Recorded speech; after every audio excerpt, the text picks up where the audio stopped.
Good afternoon, everyone, and welcome to the Baldrige Foundation's Institute for Performance Excellence webinar, Becoming the Best at Getting Better, Expanding a Team-Centric Culture of Performance Excellence.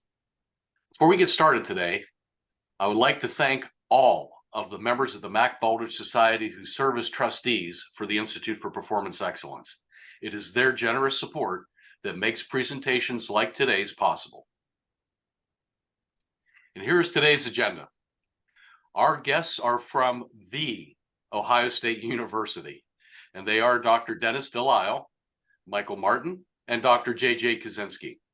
Following their presentations, we will have some questions from the moderator and a few closing remarks. So now I'm going to turn it over to Dennis to get us started. Well, thank you, Al, and thank you for the Baldrige Foundation for hosting us today. I'm joined today by two of my colleagues, Mike Martin and J.J. Kaczynski, and we're going to share a body of work that really is the culmination of many others across our organization. So we're representing this work, and we're very proud of the progress we've made, and hopefully we'll have some nuggets of lessons learned, key takeaways, and also offer where we've fallen short and where we continue to try and learn as we go along our excellence journey. The intention for us today is really to give you an opportunity to understand how you can drive a culture transformation that moves at a pace that meets your needs as an organization, ways to accelerate improvement, accelerate the teaming across different departments, different groups. We also believe that fundamentally developing our leaders is a core strategy for us to achieve not just short-term results, but importantly, long-term sustainable outcomes. Today, we're going to focus a lot on the work we've done to build a leadership culture that's focused on what we consider team performance, the way in which we work, what we call the how, and then execution, which is the what, the tactics, the strategies, the tools that we leverage in order to achieve these types of outcomes. The agenda today is really going to focus on these four components: team performance, the patient-centered focus, execution, and then lastly, data and storytelling excellence. We're going to talk about what it means to become the best at getting better and how we use that mentality and that framework as a way to communicate and to convey the importance of ongoing leader development, a culture of continuous improvement, as well as the importance of emphasizing teamwork across disciplines, across departments. Now, many of you on the call, you may not be part of healthcare. We're going to limit the amount of healthcare examples that we use, knowing that a lot of the tools, the concepts, our general leadership philosophy is agnostic to industry. It's all transferable. So what we want to highlight is really about the way in which we as individuals, we as people, we as teams work together. And then you can plug in the context of your organization, your industry, and hopefully you'll be able to apply certain aspects you learned today into the work that you do each and every day. A brief overview, and this was also included in the description of today's webinar. We're a large health system. We're based in Central Ohio in Columbus and have a significant footprint across our region. And we're viewed in many different ways as one of the best organizations in healthcare in the country. And we're very proud of that. And what we're going to talk about is the journey we've been on. And when we think about the scope of the health system, the areas of responsibility that we'll focus on for today's webinar is really on the academic medical center campus. That includes our university hospital, our brain and spine and heart and vascular, Ross Heart Hospital as well. One of the important things as you think about the context for our journey in 2026, which is 3 years away, a little less than that, we're going to be opening up an 820-bed, $2 billion facility that represents a combination of replacement and incremental growth for our campus. This becomes a beacon and vision for us of where we're going in the future, and becomes also a burning platform for the need to change and to improve at a faster rate than our competitors. And that ultimately becomes one of the main points when we think of the vision and our why. We have a clear milestone and a clear goal of opening this new facility, but that really becomes the next chapter in our journey of how we continue to evolve and advance healthcare in the nation as well as in Ohio. I'm going to hand off to Mike, who's going to talk about where we started on our journey, and then we're going to talk about the arc of our trajectory over the last several years, and then what we expect as we move ahead. Mike? Yeah, thank you, Dennis. And as Dennis mentioned, we want to pause before we move forward and just highlight what we consider to be the state of our organization in the spring of 2020. Why spring of 2020? Well, a few things. Number one, at that time, we had many new leaders in our hospital teams, including the three of us presenting today. And as Dennis mentioned, we represent really a multitude of faculty, staff, and leaders across our institution. But we had a number of new leaders at that time. We had obviously, just like the rest of the nation, come out of what we consider to be the first wave of the COVID pandemic. And we were really forced to think about new and very impactful ways to address our business. And so we paused and took inventory of who we were. As you can see, some of our strengths and challenges at that time, and hopefully, again, Dennis said, these might resonate even outside of the healthcare sector. We considered ourselves, and I think others did as well, as having very talented staff. We had a culture of compassionate care, patient-centered care. We consider ourselves as having a very strong brand and reputation at Ohio State, and we are part of a large academic setting that really provided a significant number of resources for us to invest in and develop our teams and people. We faced challenges that many healthcare institutions across the nation faced as well. While we had talented staff and strong quality, we had potential to be among the nation's best from a quality, performance, and safety standpoint. While we have a very resource-rich, large academic environment, being a large institution often made us inefficient, slow to respond, complex in the way we addressed problems, and we faced significant financial pressures coming out of the COVID pandemic, or at least the first wave of the COVID pandemic. Our aspirations, and these remain the same today, we hoped to be, and we want to be, a top decile performer across the nation in quality and safety. And we want that to be built upon top decile performance in faculty and staff engagement. And we'll highlight that over the next several slides. Because we are large, inefficient, matrixed, complex, we wanted to create frameworks where we had nimble team of teams models where we could really drive that alignment, that collaboration, and that efficiency of decision-making and improvement.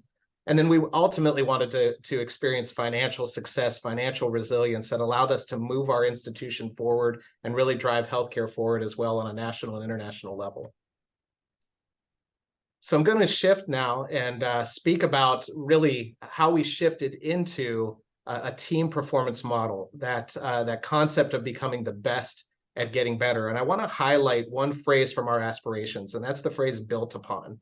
While our top aspiration there is to be among the nation's best from a quality and safety standpoint, we firmly believe that's built on a foundation of faculty and staff engagement, developing in our people, connecting them with why we're here, what we're doing, and really helping them to feel invested in and connected to our mission.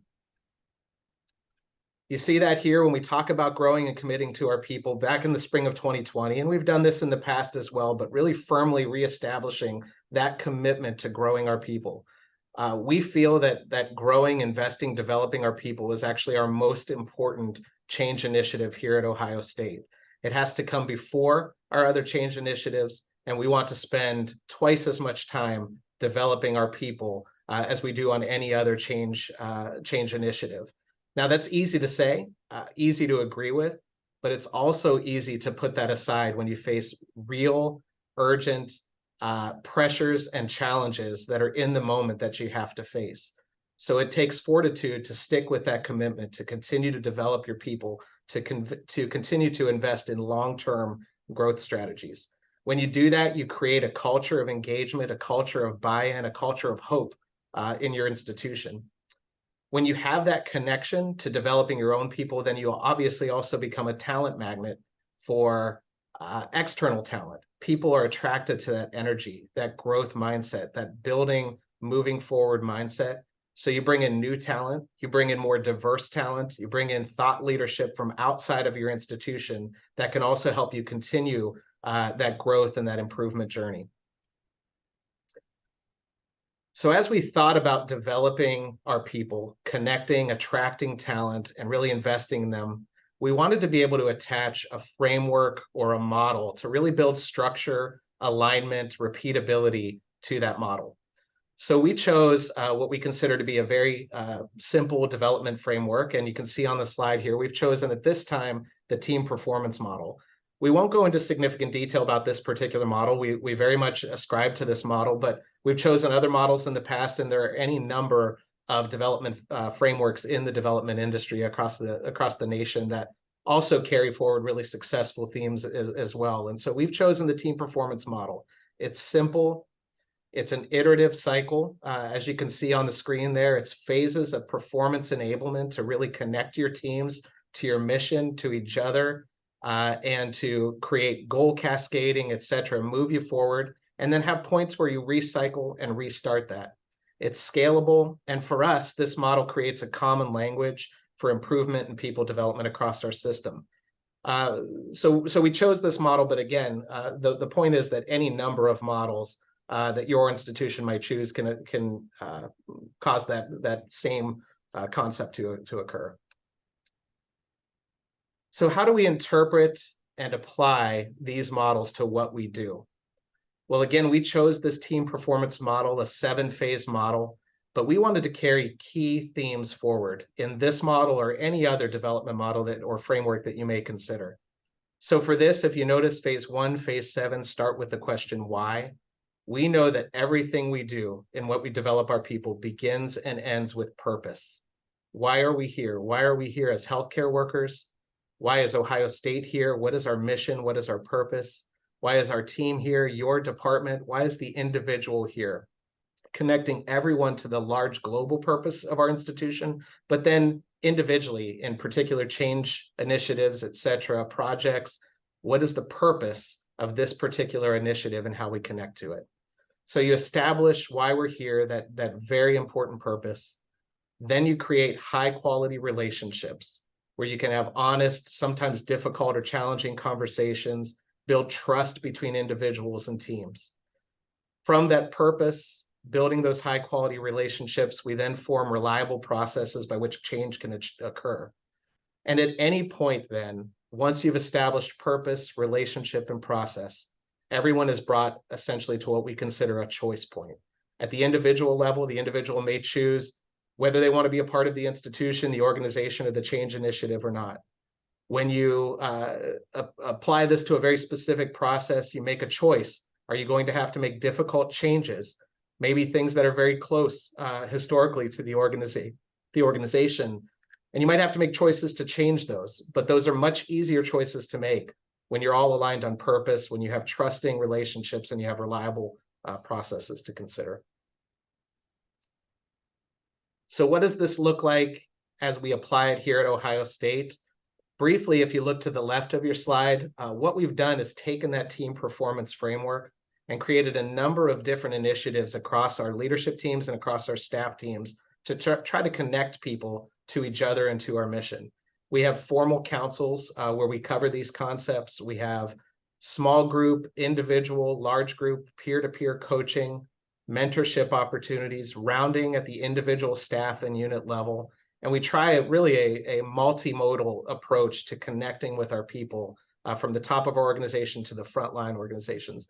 At this time, we actually have more than 50 leaders at our senior most levels connecting individually with staff from rounding initiatives. We have more than 150 leaders in active development across our hospital teams, really rapidly approaching 200, and we'll cross the 200 threshold in the near future. If you look to the right, this is just an example of how we might apply that framework to specific concepts. And we ask ourselves key questions related to those guiding principles. For instance, as we build trust, we consider the concept we before me. We use phrases like be curious, not judgmental. We ask our teams to consider when we talk about purpose, the phrase our purpose precedes our preference. And we really challenge our teams to apply that to our daily work.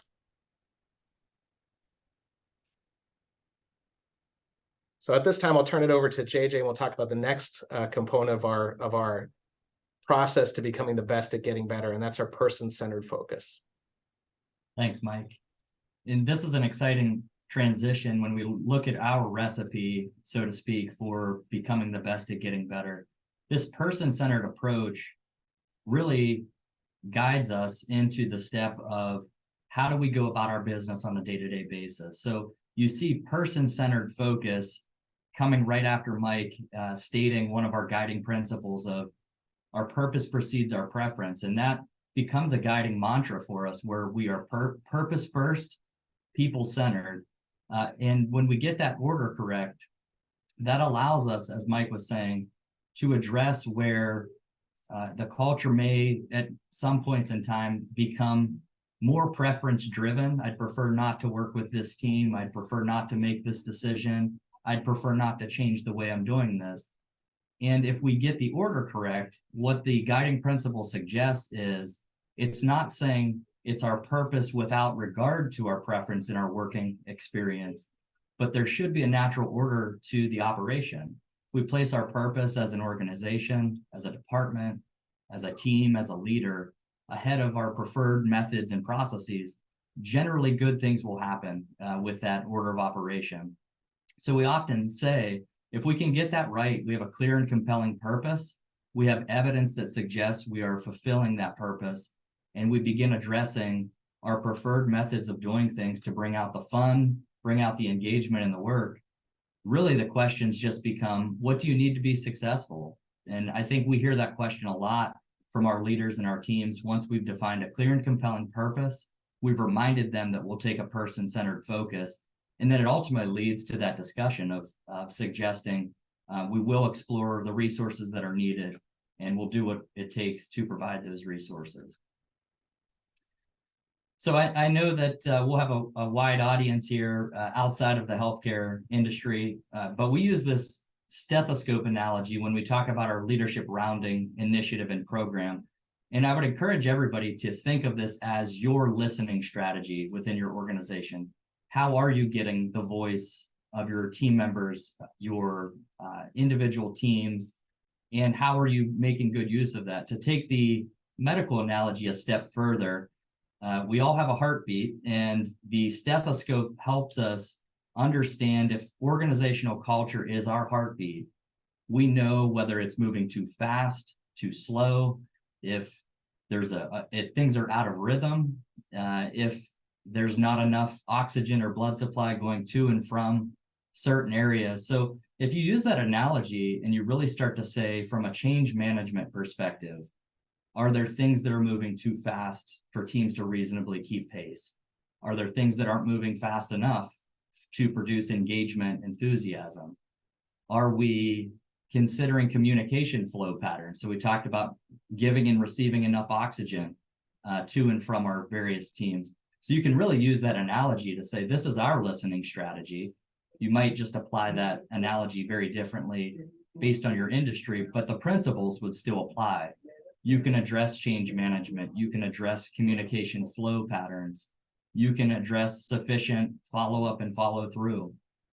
And then lastly, I would suggest, consider how you're framing your conversations with your team members.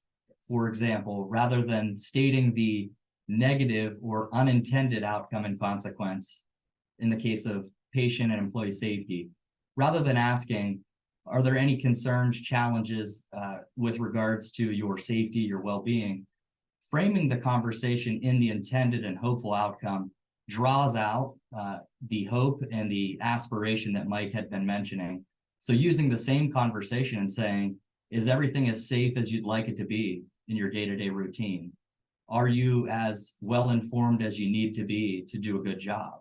Those are very different ways to ask common questions that we all as leaders find ourselves asking. So I would encourage you to think of framing your conversation and your listening strategy in the hopeful and intended outcome. This is just a snapshot and example of our listening strategy coming to life. You see a variety of leaders. This is on what we call our hub page. It's our internal communication platform in the organization.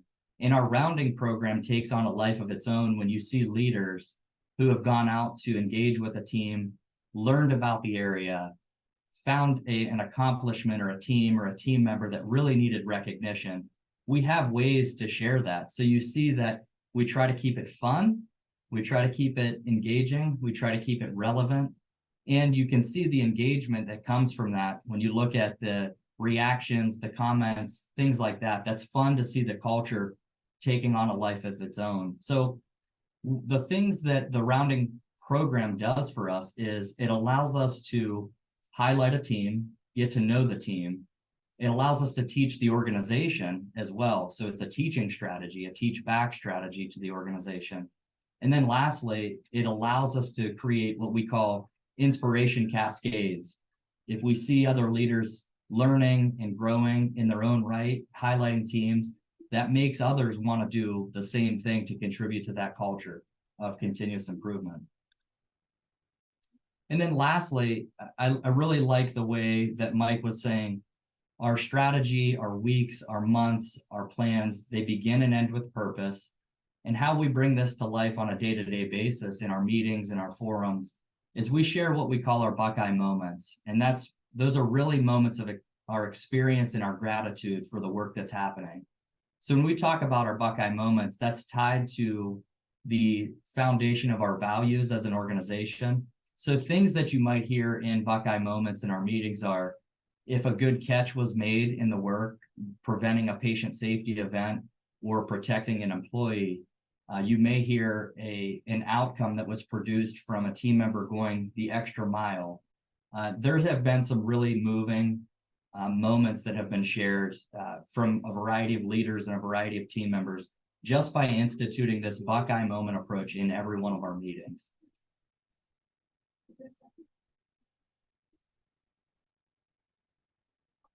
And then lastly, we use an outcomes-focused approach when we look at our engagement results.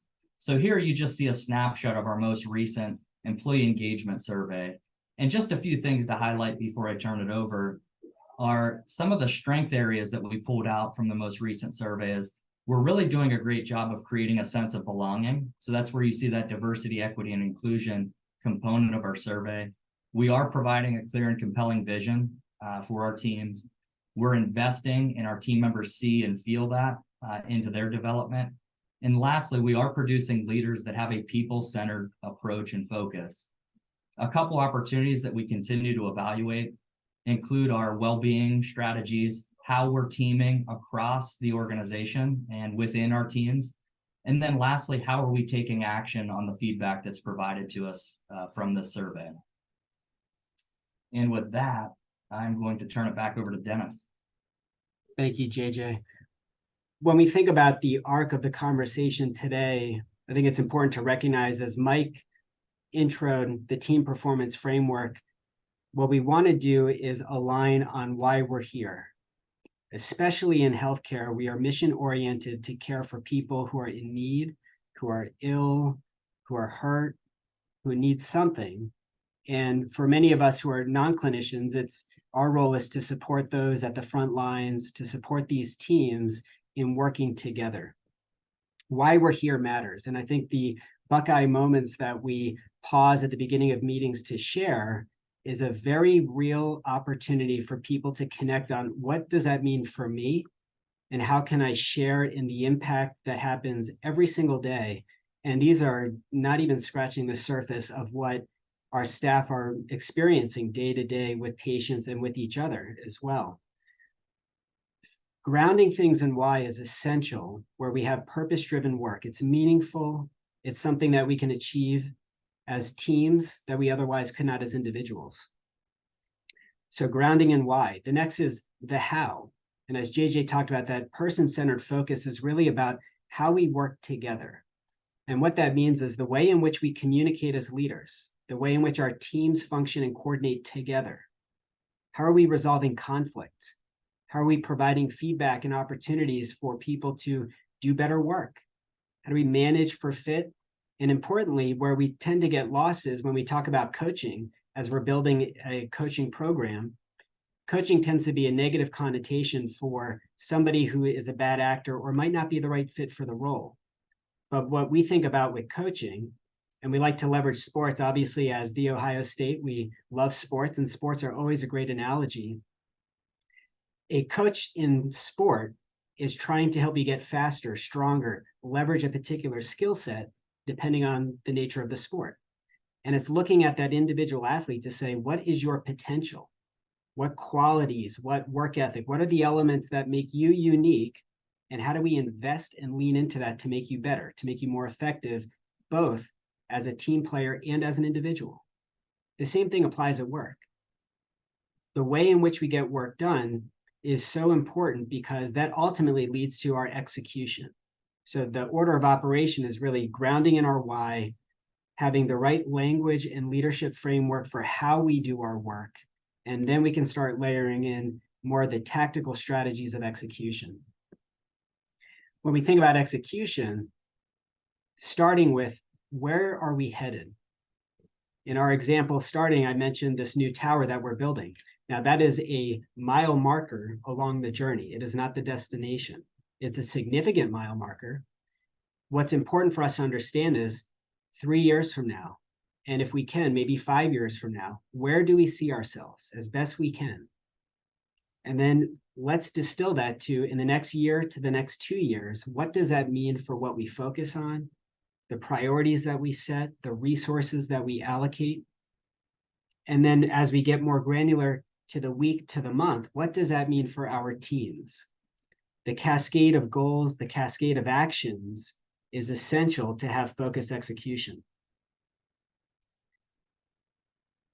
The concept of becoming the best at getting better is all about how you improve the work you do. Healthcare is not like isn't different than other industries in that there's competition in the market. Consumers, potential patients, they choose with their feet. They will go where there is access, where it's convenient. And we have the responsibility to service our community in the ways that fit the needs of our patients, of our community members. And when we think about how we compete in the market, and the market can be local, it could be statewide, it could be national, it could be international. The way in which we compete is in part the pace at which we improve. If we all improve at the same rate, we're getting nowhere. If we make no improvements and everybody else improves, we're going to fall behind. So the core philosophy around becoming the best at getting better is we have to have competencies as leaders, as teams, to improve the work we're doing day in and day out, week to week, month to month, year to year. We have to improve faster, more reliably, and sustainably. If we can improve faster, that's where we can create separation. So this is why when we talk about the emphasis of leader development, of programming both the language of leadership and how we work, along with tools and methodologies that have been proven to show the ability to drive efficiency and effectiveness, when you put those both together with a compelling why, you can get out of the way and the rest will just follow. The results will follow. And we're going to show a variety of examples that highlight some of the impacts that we've had. Similar to what Mike shared, if you start with the left-hand side here, our framing is around team performance and execution. The execution component, think of it as a combination of process improvement and practice improvement. That practice improvement component might be a little more specific to healthcare because that's really looking at the way in which we improve the clinical care we provide, how we leverage best practice through research, through other organizations that have found better ways to improve outcomes, to reduce unlikely safety events. And process improvement is about improving our workflows, the efficiency and effectiveness of the work we do within and across teams. As part of Ohio State, we had the wonderful opportunity of partnering with our university colleges like the College of Business, the College of Engineering, Public Health, and Nursing. And we tapped into the expertise of faculty, the work effort and energy of students, among many others, to build programs where we're really crossing the aisle between the health system and the college. And that really enables us as an organization to harness what is the power of a large institution like Ohio State.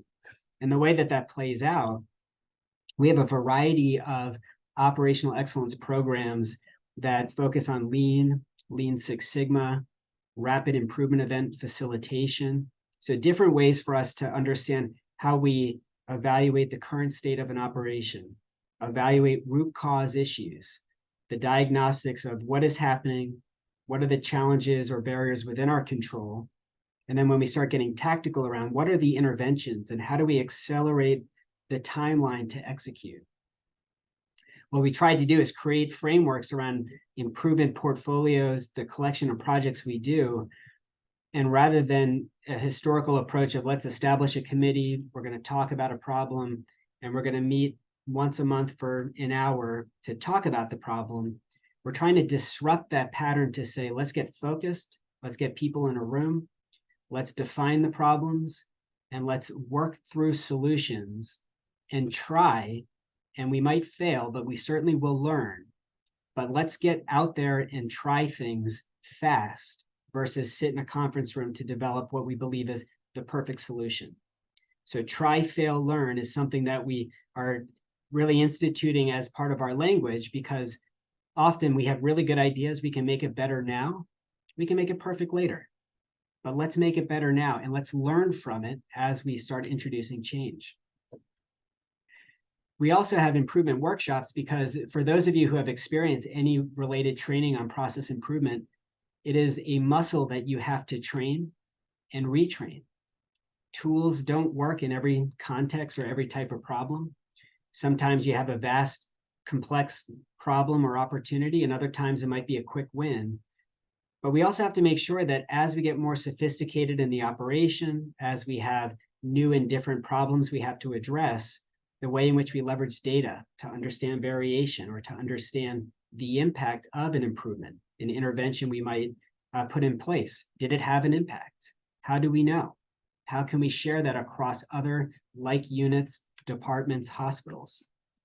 So having a framework around the way we execute our work is essential because it creates stability and consistency in the approach as we define a project, an opportunity, as well as the execution. If you go to the right-hand side, what we hear often internally, and as we have spoken in other forums as well, what framework, what methodology, what should we use? The way I think about this is it doesn't matter, but choose one. What matters less is which one you choose.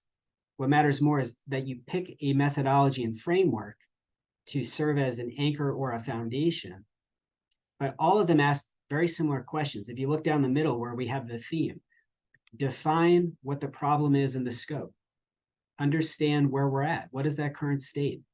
And begin introducing change. What are the tests, the ideas, the experiments, the pilots, whatever term you use, introduce a change with the intention of observing and learning from it. And as you learn, you can start to implement and integrate and hardwire new workflows, new changes within that area or across many, depending on the type of problem, the type of project. So important is to have a framework for how you go through the improvement.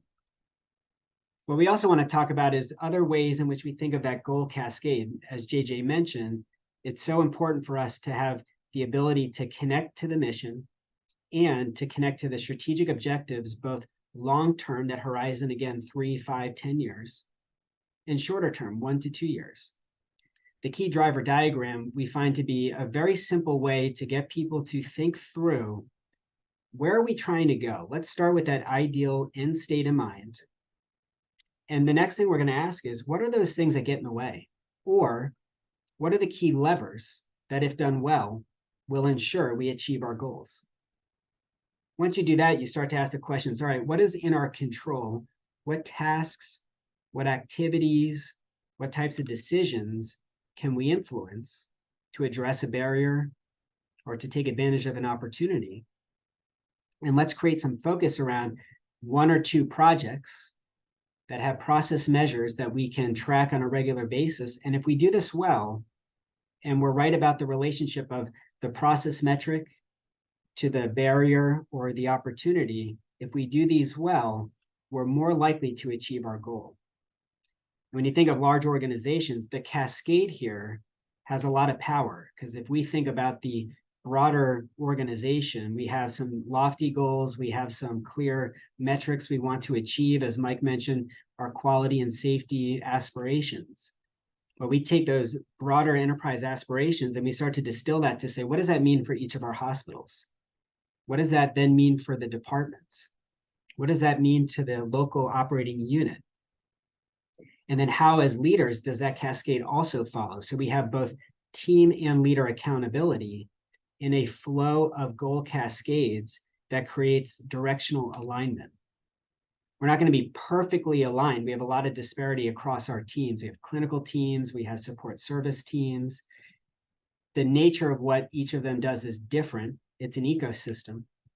But creating directional alignment enables you to begin focusing teams' energy resources in common areas that will help you get further faster than if everybody kind of did their own thing and it was more scattershot.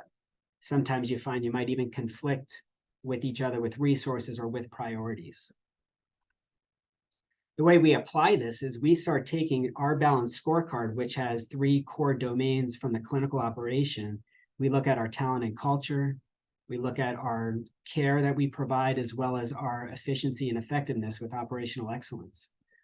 And we start outlining in our primary drivers, what are those metrics and domains that we define in this example of world-class care: mortality, safety, patient-centeredness, or patient satisfaction. There's different ways in which we will measure what those are, and there's different leading indicators that would suggest we're doing the right things or have opportunities. And when we start applying this across our different teams, again, we're creating directional alignment as we continue to move forward with the work we're doing year over year to achieve the aspirations that we have.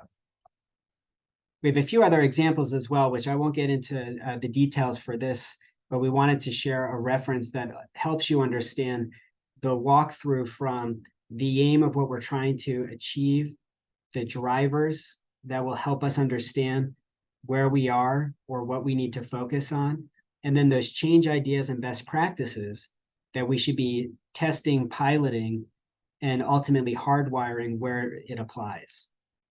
JJ is going to wrap up the final section here where we start talking about data and storytelling excellence. JJ? Thanks, Dennis. And just to get us through this section quickly to allow some time for Q&A, this last section is critical because we ask ourselves at this point, as evidenced by what? You'll hear that a lot come from any of the 3 of us, and we encourage our teams to continue asking that. How does the data and the story align, and where doesn't it? And that's okay, but we need to fearlessly approach where there's a mismatch in what the data suggests and what our lived experiences or our stories suggest as well. So over time, we want to see a meshing of the story and the data, and the question, as evidenced by what, allows us to begin that conversation to know if we're in the right direction or we're not. So just quickly, I want to highlight the concept of compound interest here. So if we go into the financial and investing industry, compound interest is obviously known as a very powerful force. When we look at our strategy and the approach that we're taking, we want to apply the same philosophy. We believe that if we continue investing and we do it consistently enough, our culture is going to start to see compounding interest outcomes. And that's where we want to see ourselves over time. So really striving for the fantasy curve in our operational and talent strategy, rather than keeping a potential ceiling on our operations and our teams. 2 examples of how we have seen this occur. In our organization, in our industry, length of stay, patients' journey through our hospital during an admission is critical to knowing at a high level, how efficient are we as a hospital operation? This could be similar to a key process that you might have looking at the overall efficiency of your operation. But we have seen putting the pieces together, we're investing in teams, we're using some methods that we've used in the past, key driver diagrams, and we're allowing the data to begin helping tell the story. Did our interventions work? Yes or no? And where do we need to change course? So when we see favorable outcomes, that's when we want to begin creating standardization. encouraging and affirming the teams of the great work that's occurring. And then making sure we keep a balanced approach. So we have the operational efficiency, but what does the customer think of some of the changes? So keeping balance metrics in play. And this is where you see our patients' likelihood to recommend becomes a vital metric of health for our overall enterprise. So we want to keep an eye and equally invest in customer-focused initiatives as well. This brings us to our last piece, which each of the three of us are going to offer a quick reflection on our journey and what we see as the path ahead. Thank you, JJ. I think it's important when you look at that graphic of the reality versus fantasy curve. What we believe is we're putting together the programming of team performance and execution, building out how we facilitate the development of leaders, the development of improvement methodologies. If you're intentional in this strategy, that fantasy curve, that red curve that has the hockey stick type shape, I believe is achievable. If you are organic and say things will happen over time, I believe in the law of entropy, which is everything falls to disorganization. If you don't invest consistently, deliberately over the course of time in your teams, in your people, it makes it very difficult to achieve long-term results. If you are focused on the right things, focus on why you're here, and then begin aligning, as we've described, the how and the what, results can be accelerated. And one of the ways in which we look at this is we look at our balanced scorecard, and what we saw in terms of our progress in the last year has been quite dramatic. What you can see, and we blurred out the specific results, but you can get the sense of green is good, red is bad, the column in January versus the column through May. After a variety of significant changes in structure, in some workflows, some leadership, we begin to see the rate of improvement accelerate. And it looked as if there's some magic happening, but for those of us, and again, there's many behind the scenes that we're just representing today, the work that we've been doing for the last 3 years begins to show itself as we start approaching the middle part of this calendar year. And it begins to have a different flavor in terms of the dynamics of the teams, the energy that we're seeing, where historically there was all the reasons why we can't get this done. And now there's a lot of interest and challenging of what does it take for us to make this happen? We can do this if, and this willingness to push and to try. And what we're seeing is that's getting reflected across a significant number of metrics that we deem important for the organization. And again, it is evidence that we are on the right path. And what I would also suggest is this is ongoing. This is never ending, because if we say we got it, things are great, let's leave it, it will fall to disorganization. It requires ongoing. We're encouraged by the progress, but not naive to think the battle is over, we won the war, but rather it's just evidence for us that stay on course. We're doing the right things. We're seeing the outcomes, knowing that we still have many areas that we want to improve, but we're encouraged by performance and progress that we've made to date. Mike?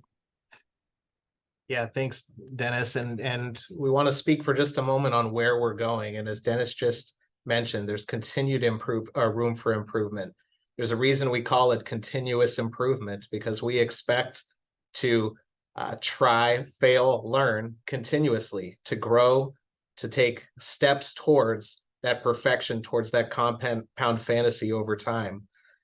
Harkening back to our state of the organization in spring 2020, if I could sum it up, we would say that we wanted to take, at that time and still do, 20,000 plus very high performing, talented individuals and create a high performing, talented, directionally aligned, purpose-driven, people-centered team organization.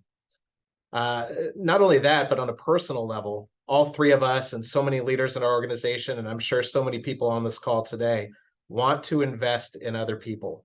It's easy from our mission as a healthcare institution to think of the patient at center, and that's appropriate, but also to consider how we serve each other, how we serve our people, how we develop our people, how we help them achieve their personal goals, which will then help us deliver high quality, top performing outcomes and care to our patients. We continue to face staffing challenges, although better than at any point since pre-pandemic levels. We continue to face financial pressures, competition for talent, competition in the market, but we're making that incremental, stepwise progress towards our goals. And we ultimately know by focusing on our people, by focusing on performance, giving them the tools they need to execute appropriately, that you're going to see that compound improvement come very quickly. JJ? Yeah, and just to wrap things up quickly on this slide, in summary, we would say we aspire to achieve results with and through our people. It's a partnership, it's an investment. We often use the mantra, we before me. You heard that as one of our guiding principles. And we also recognize that we're all on the same team. We might have a different name on the back of our jersey, but we all share the same name on the front of our jersey. And if we're looking at each other, that's all we should see is the team. So in closing, the thought that I often find myself thinking about, and as I'm working directly with teams, is without team members, there is no team. Without teams, there is no organization. And with no organization, there is no customer impact. In our case, it's the patient. There is no community impact, and there is no societal impact. So naturally, using that mindset, you know where we're going to be placing our investment on the front end of things. So that wraps up our formal content. And we really believe that we are building large components of the future of healthcare at Iowa State. And we would love to continue learning, partnering, growing as we are on our journey. So thank you all again for this opportunity. It's been great to share our continued journey, and I look forward to some of the questions. Well, Dennis, Michael, and JJ, that was just an outstanding presentation, and there are a number of questions. And so I'll just jump right in here.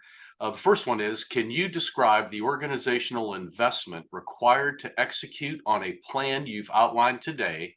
And were there significant financial investments required or a large number of people or material resources needed?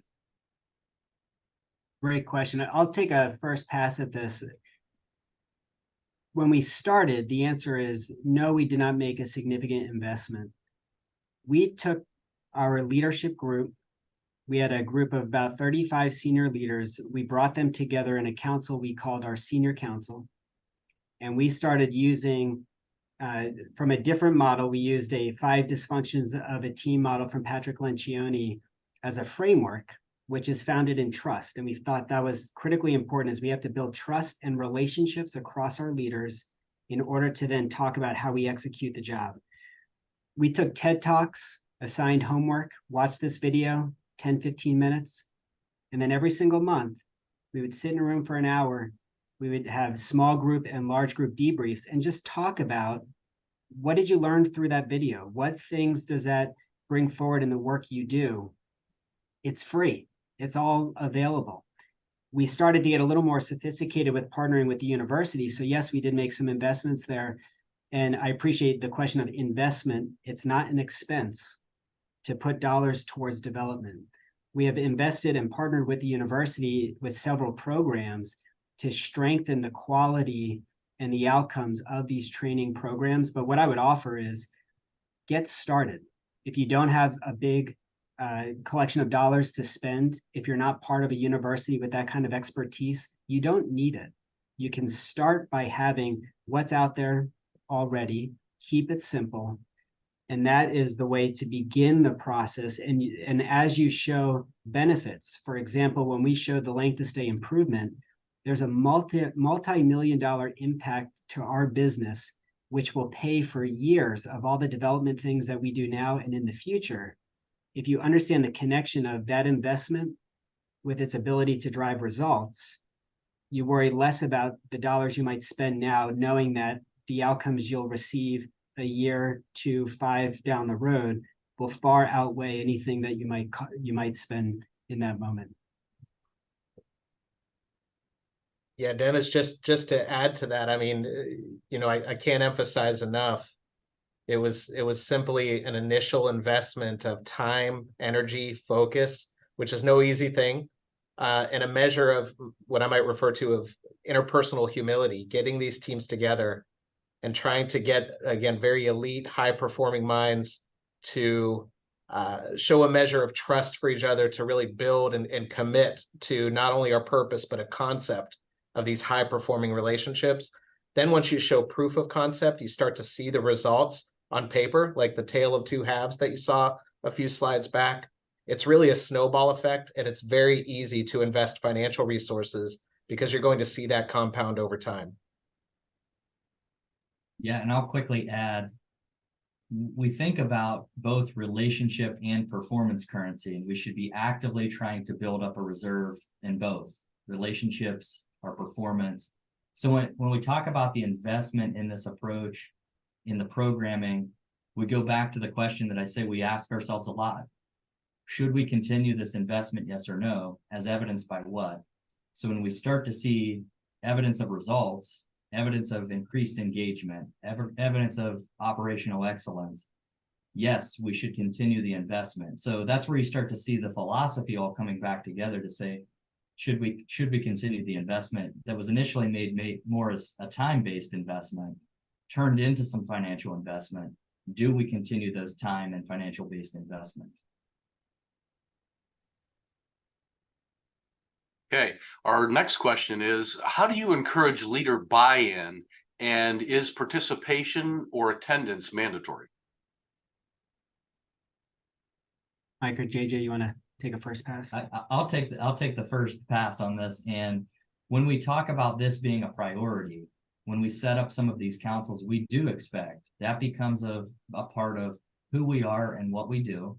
Now, we understand reasonably when we're in a complex, fast-paced operation, things will come up. We do expect communication that if a leader is not going to be a part of a particular council that month, that the art of communication still applies. But barring some type of an event that would take a leader out of that time in the day, that time in the month, we would expect participation, engagement. But on the opposite side of that too, we want to make it engaging. So we have to say, are these even forums that people want to be at? So that if we do make it such that it's highly engaging, they walk away with practical and actionable suggestions and tools. It's now not a question of whether or not they're going to be there. It's they want to be there. They see what that does for them and their team. So I actually think that's at the point where we are, is we have evidence of high engagement, high recommendations from the participants that are the leaders. So at this point, I'm not concerned about the initial buy-in piece, but I think, Dennis and Mike, I'll give them a ton of credit because I think they secured a lot of that initial buy-in from the leaders and others to even get the momentum started in this program. Yeah, JJ, the only thing that I would add is it becomes a much easier conversation when you begin and end with purpose. You do have to set a certain level of expectation for the first meeting, for the first series of meetings. But when you align everybody around a purpose, and we spoke about bringing people to a choice point, you get everybody to make a choice about, do I want and do I ascribe to this purpose or not?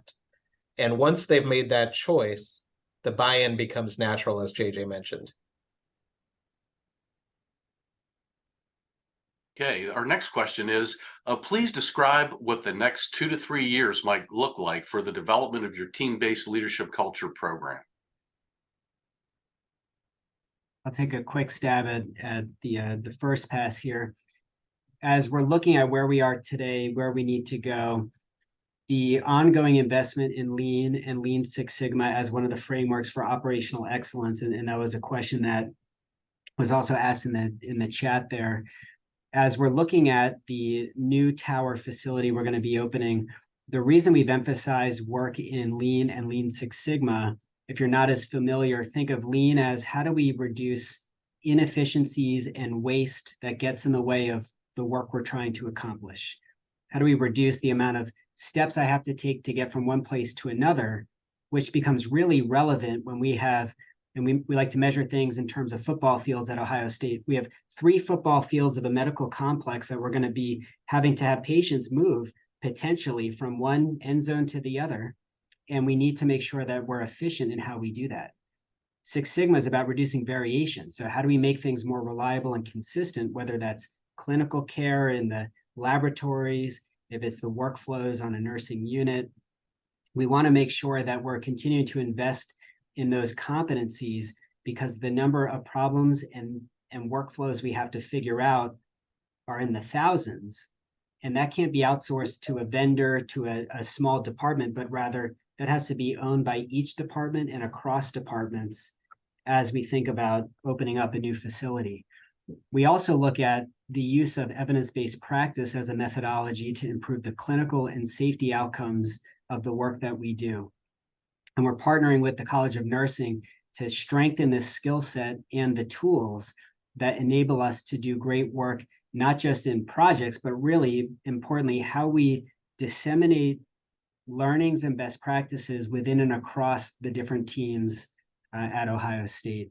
So over the next 2 years, it's strengthening the execution, not just of the training, but how that gets integrated into the work as we think about short-term and longer-term priorities, where we're tapping individuals that have been trained to help lead and contribute to those bodies of work.